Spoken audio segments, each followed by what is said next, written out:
Hello everyone, welcome back to my channel. आज के video में हम डिस्कस करेंगे subject pathology volume 1 BSc nursing third semester. हम डिस्कस कर रहे हैं बुक ठाकुर पब्लिकेशन से।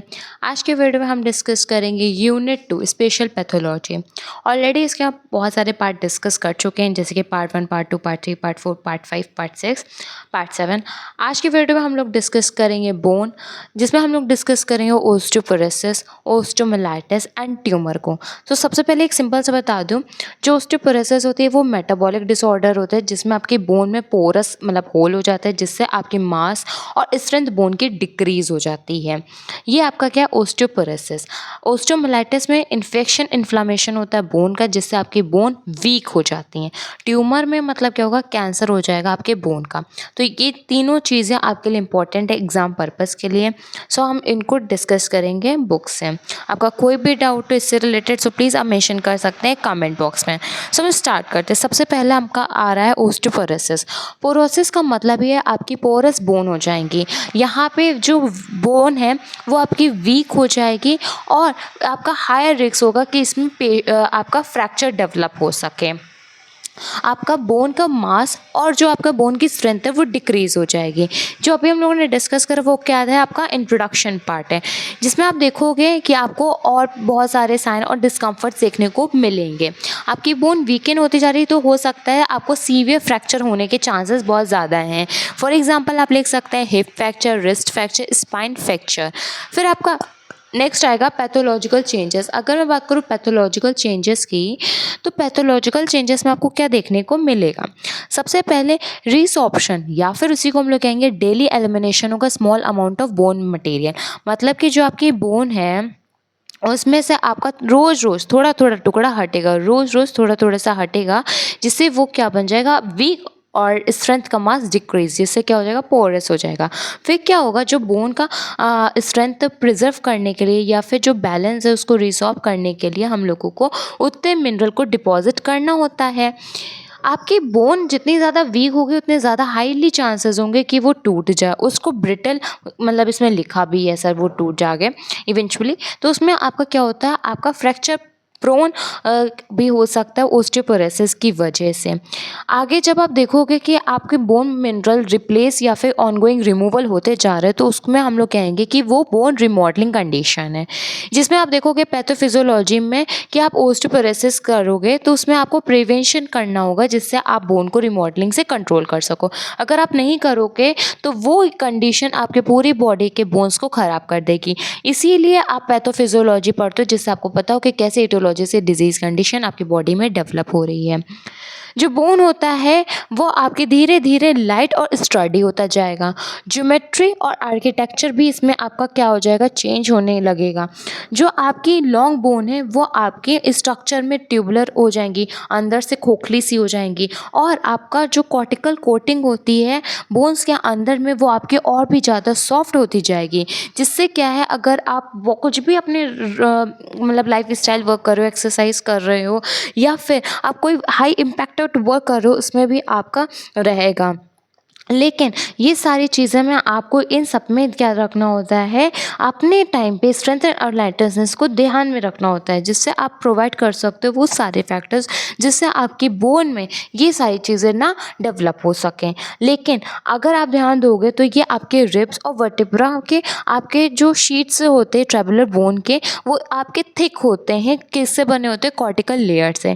जो वर्टिब्रा होती है वो कॉन्ट्रैक्ट करने के बाद में एक थोड़ा सा स्ट्रेन प्रोसेस लाती है, स्ट्रेन आता है, जो स्ट्रेन होता है ना वही, लेकिन थोड़ा सा मतलब कि टेम्परेरी रहता है, और यह आगे आपका फॉर्म और साइज में एक्सपेंड भी करता है।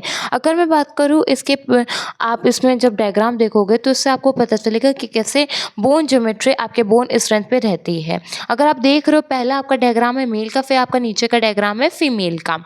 तो अगर आप देख रहे हो लेफ्ट साइड में, वो आपके मेल साइड में आपका क्या सरफेस दे रखा है, पेरिओस्टियल सरफेस दे रखा है। उसके बाद में आपके न्यूट्रल एक्सिस पे एंडोकॉर्टिकल को आप देखिए किस तरीके से आपके स्प्रेड हो रहा है।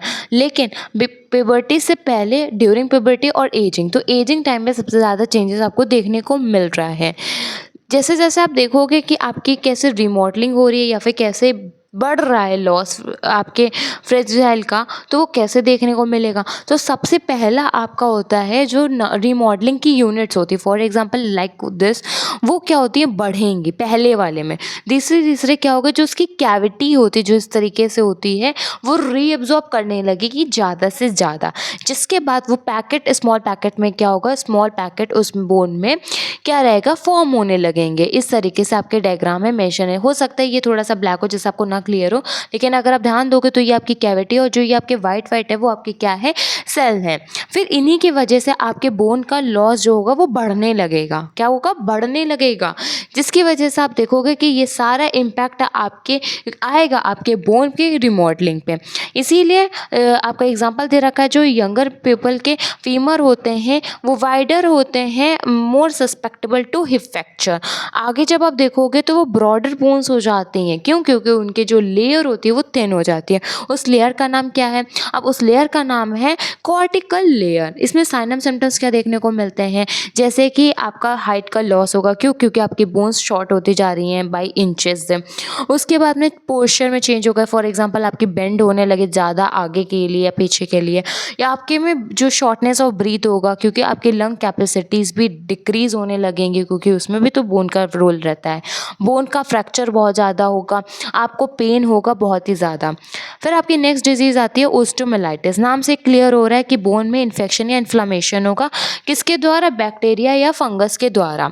यह आपका मेनली प्राइमरी भी हो सकता है और सेकेंडरी भी हो सकता है। ये आपके बुक में मेंशन नहीं है, लेकिन मैं इसलिए आपको बता रही हूँ। प्राइमरी का मतलब है कि आपका बोन में ही कुछ हो, मतलब आपके बोन में इंजरी हुई, बोन में ही आपका बैक्टीरिया और फंगस आया और बोन में इन्फेक्शन हुआ, तो ये आपका रहेगा प्राइमरी। सेकेंडरी का मतलब है आपकी किसी और चीज़ की सर्जरी, फॉर एग्जांपल आपकी हेड सर्जरी, लेकिन आपकी बॉडी में बैक्टीरिया फंगस आ गया और ये बैक्टीरिया फंगस आपके ब्लड के थ्रू पहुंच गया आपके बोन में और वहाँ पे इसने इन्फेक्शन कॉज करा।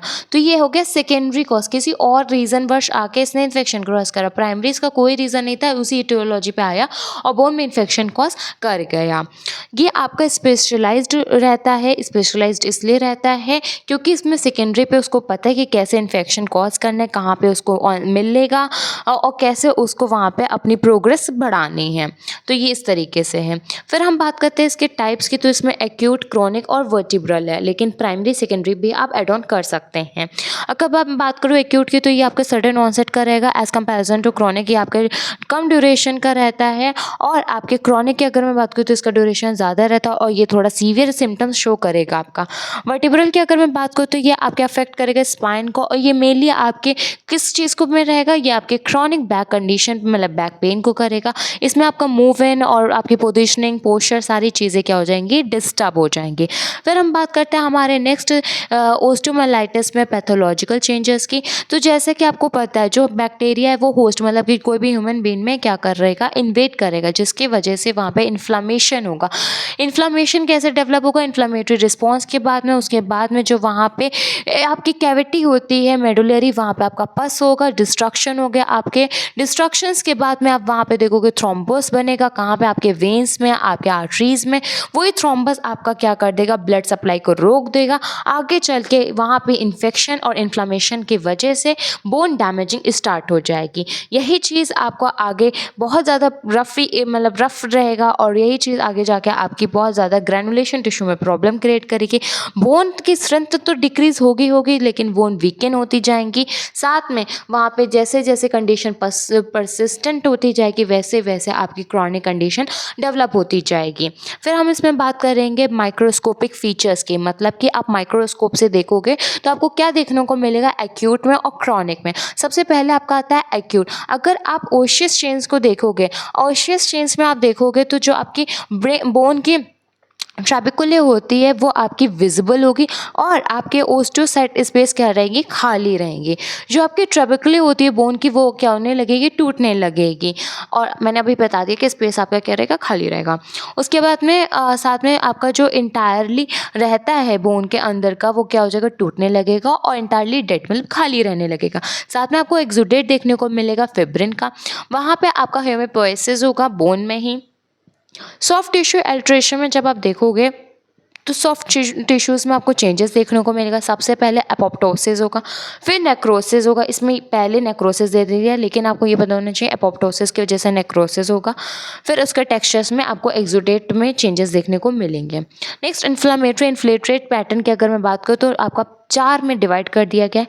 लेकिन पहला आपका है न्यूट्रोफिलिक ग्रैनुलोसाइट इन्फिल्ट्रेट, जो कि आपका स्प्रेड करता है, क्लस्टर फॉर्म में डिपॉजिट भी हो जाता है आपके ग्रैनुलोसाइट्स में, या आपके बोन में ही रहता है। साथ में जो आपका पास साइटोप्लाज्मिक है वो आपका ग्रैनुलर फॉर्म का हो जाएगा, वहाँ पे आपका प्लमिंग रहेगी।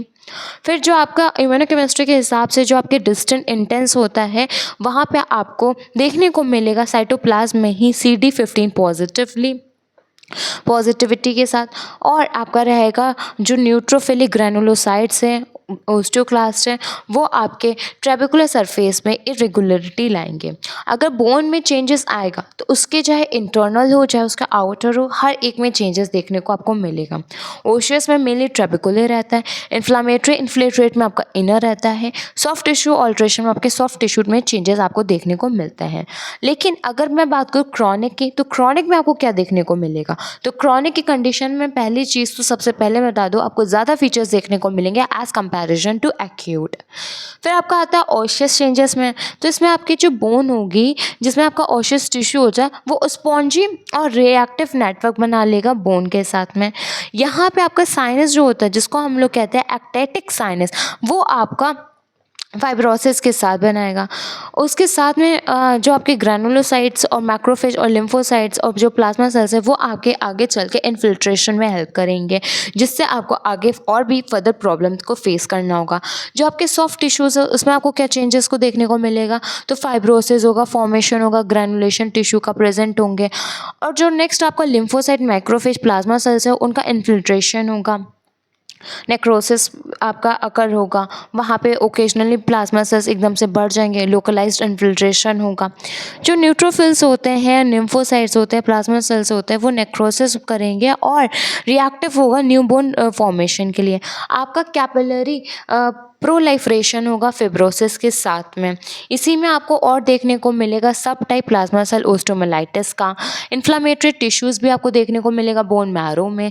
आपके जो सैल्मोनीला इन्फेक्शन होगा, जो सैल्मोनीला टाइफी होता है उसका, तो वो आपका ट्यूबरकुलाइड ग्रैन्यूल्स बनाएगा। ओस्टियोब्लास्टिक बोन रिसॉर्प्शन होगा, बिटन बोन होंगी, बोन में नेक्रोसिस होगा, वेसल डैमेज करेंगी, वेस्कुलर थ्रोम्बोसिस होगा, बोन मैरो में इन्फ्रैक्शन होगा, डर्टी बोन हो जाएंगे, डर्टी बोन मैरो हो जाएगा।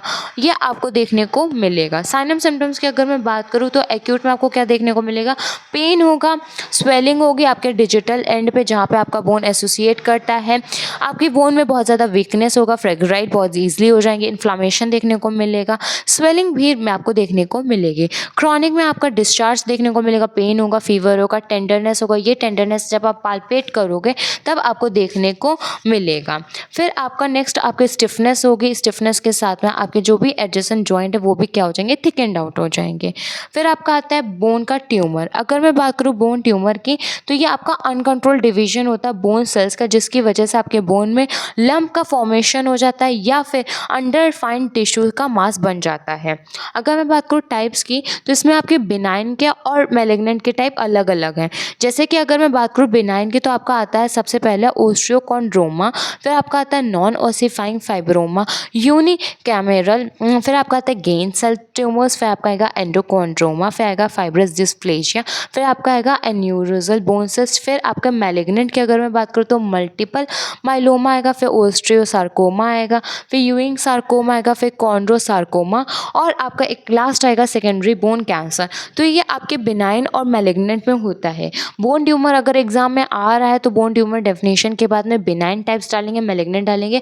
इसको पहले आप स्पाइडर प्रेजेंटेशन देंगे, उसके बाद में आप हर एक की हेडिंग लिख के उसके अंदर के कंटेंट को लिखेंगे। सबसे पहले आपका आता है ओस्टियोकॉन्ड्रोमा। इसमें क्या होता है? आपका ट्यूमर बनेगा कहाँ पे? बोन और कार्टिलेज में। ये आपके लॉन्ग बोन के एंड रीजन में रहता है। नॉन ऑसिफाइंग आपका रहेगा जो आपके बोन सिस्टम में सिंपल सॉलिटरी पार्ट होता है वहाँ पे। ये मेनली आपके लेग में देखने को मिलेगा, लेग बोन में। गेन सेल ट्यूमर की अगर मैं बात करूँ तो ये रेयर ट्यूमर होता है, ये आपके एडल्ट में ग्रो करता है। ये आपके राउंड एंड बोन पे आपको देखने को मिलेगा। फिर आपका आता है एंड्रोकॉन्ड्रोमा, ये आपका कार्टिलेज सिस्ट होता है, ये इनसाइड द बोन मैरो आपका देखने को मिलेगा।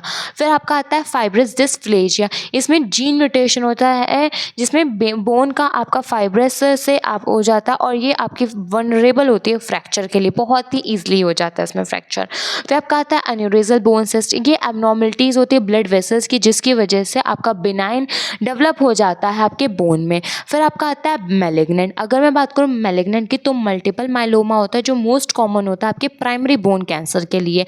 ये आपका कैंसर रहता है मेनली बोन मैरो का, ये मैलिग्नेंट है तो आप बाकी ऑर्गन्स में भी स्प्रेड करता है। फिर आपका होता है ओस्टियोसार्कोमा, ये आपको कॉमनली बच्चों में और टीनेजर्स में देखने को मिलेगा। ये आपको अफेक्ट करता है नीज में, फीवर में, टीबिया में। ये सेकेंड मोस्ट कॉमन टाइप आता है बोन कैंसर का। फिर आता है आपका ई विंग कैंसर, अगर मैं बात करूँ इस कैंसर की तो ये आपके सार्कोमा पेशेंट के साथ डेवलप होता है और 5 से 20 साल की उम्र में हो सकता है। ये अपर और lower leg, pelvis, upper arm, ribs को मोस्ट कॉमनली अफेक्ट करता है। फिर आपका आता है 4th नंबर पे कॉन्ड्रो सार्कोमा, ये मैलिग्नेंट ट्यूमर होता है, ये आपकी कार्टिलेज को अफेक्ट करता है, कार्टिलेज में।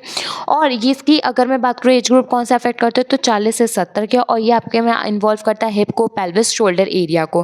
फिर अगर मैं बात करूँ सेकेंडरी बोन कैंसर की, इसमें क्या आता है अदर पार्ट में डिवाइड होता है जैसे कि kidney, breast, lung, thyroid etcetera में। ये स्प्रेड करेगा अदर में क्योंकि ये आपका आता है मैलिग्नेंट में।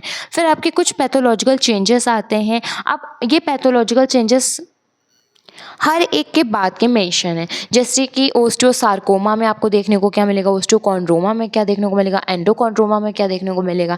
तो इसमें हम लोग मेन पॉइंट को डिस्कस करेंगे जिससे आपको कभी कंफ्यूजन ना हो। तो सबसे पहले अगर मैं बात करूँ ओस्टियोसार्कोमा, ये आपको 2 में देखने को मिलेगा, पहला मेडुलरी और नेक्स्ट आपको देखने को मिलेगा पैरोस्टील में। अगर मैं बात करूँ मेडुलरी में जब आप देखोगे तो ट्यूमर आपको विजिबल होगा और ये आपका मेटाफेजियल एंड पे रहेगा, किसके, लॉन्ग बोन के। ये आपके एक्सट्रीमिटीज़ होती है थिक ग्रेश वाइट लम्प बनाएगा। अगर आपने इतना लिख दिया वो चीज़ सफिशिएंट है। अगर मैं बात करूँ नेक्स्ट जो आप पढ़ोगे पैरोस्टील का, तो ये आपका ओरिजिनेट होता है एक्सटर्नल सरफेस ऑफ बोन के। ये आपके अपर और लोअर मेटाफाइज ऑफ लॉन्ग बोन में आता है, जिसमें आपकी मेनली फीमर और ह्यूमरस आती है। इतना पॉइंट लिखोगे सफिशिएंट रहेगा। फिर आपका है ओस्टियोकॉन्ड्रोमा, अगर मैं बात करूँ इसमें ये आपका क्या करता है, अपीयर होता है बेस में वाइड और नैरो कॉन्टिन्यूस कॉर्टिनल बोन के।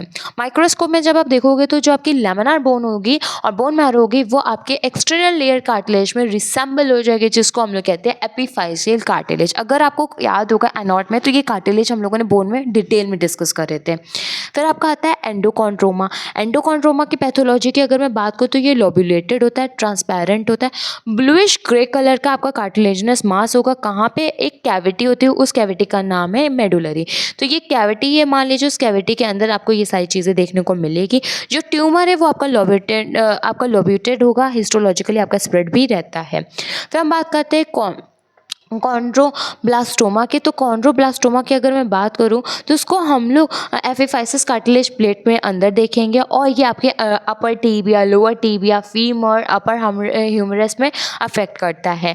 पैथोलॉजी इसकी क्या रहेगी, ये वेल डिफाइंड मास रहेगा, डायमीटर इसका 5 सेंटीमीटर जा सकता है और ये डैमेज करेगा सरफेस को और क्या, हैमरेज और नेक्रोसिस और कैल्सिफिकेशन करेगा। अगर मैं बात करूँ कॉन्ड्रोसार्कोमा की तो ये मैलिग्नेंट होता है ट्यूमर में, और इसकी पैथोलॉजी की बात करूँ तो ये इसकी अगर मैं रेंज की बात करूँ तो ये स्मॉल लोब्यूलेटेड मास में रहता है जो कि कंसिस्ट हार्ड होता रहता है। फिर आपका आता है गेन सेल ट्यूमर। तो ये आपका जनरली जो ट्यूमर है वो इन लार्ज एपिफाइसियल एंड पे रहता है जो कि आपके लॉन्ग बोन का है। लार्ज सेल्स है जो आपके हैं उसमें 100 बिनाइन न्यूक्लाइज रहते हैं जो कि आपके होते हैं एसिड फॉस्फेट एक्टिविटीज़ में, जो कि बहुत ज़्यादा हाई होते हैं सेल्स में। फिर आपको स्ट्रोमस सेल्स में मोनोन्यूक्लियर सेल्स देखने को मिलेगा जो कि आपका राउंड से ओवल होगा, यूनिफॉर्मली साइज्ड का। फिर अगर मैं बात करूँ यूविंग सार्कोमा की तो इसमें आपको थ्री शेयर न्यूरल ओरिजिन देखने को मिलेगा और लिटिल राउंड सेल ट्यूमर्स देखने को मिलेगा। शाफ्ट और आपके मेटाफाइटिक लॉन्ग बोन जैसे कि फीमर, टिबिया, फिबुला, वहाँ पे आपके फ्रीक्वेंट साइट होते हैं। फिर आपका आता है पैथोलॉजी। इसकी जो ट्यूमर टिश्यू होगी वो आपकी ग्रे वाइट फ्लॉपी स्वीशली होगी। ट्यूमर आपका स्मॉल राउंड सेल ट्यूमर रहेगा। ये आपका सेपरेट होगा इरेगुलर लोब्यूल से। लोब्यूल्स आपके स्मॉल होते हैं, होमोजेनस ट्यूमर सेल्स के होते हैं। नेक्रोसिस होगा, रिएक्टिव वोन डेवलपमेंट होगा। साइनम सिम्टम्स की अगर मैं बात करूँ तो इसमें आपको पेन देखने को मिलेगा, स्वेलिंग होगी, डिस्कम्फर्ट होगा, पोस्चर में चेंज होगा और आपको फ्रैक्चर हो सकता है, फ्रेग्राइल बोन हो सकती है, फटीग होगा, वेट लॉस होगा। और वेट लॉस का कोई आपका मेन रीज़न नहीं रहेगा, बट आपका वेट लॉस इसमें अनप्लानली होता रहेगा। तो ये आपके थे बोन डिजीजेस, जिसमें आपके मेनली ओस्टोपेरेसिस आता है और इसमें आपका स्केलेटन सिस्टम में ये सारी चीज़ें मेंशन करी जाएंगी। अगर मैं बात करूँ आपके सिलेबस में मेंशन है ओस्टोपेरेसिस, ओस्टोमेलाइटिस एंड ट्यूमर। सो आज के वीडियो के लिए बस इतना ही। अगर आपका कोई भी डाउट है वीडियो से रिलेटेड सो प्लीज़ मेंशन कर दीजिएगा कमेंट बॉक्स में। Thank you.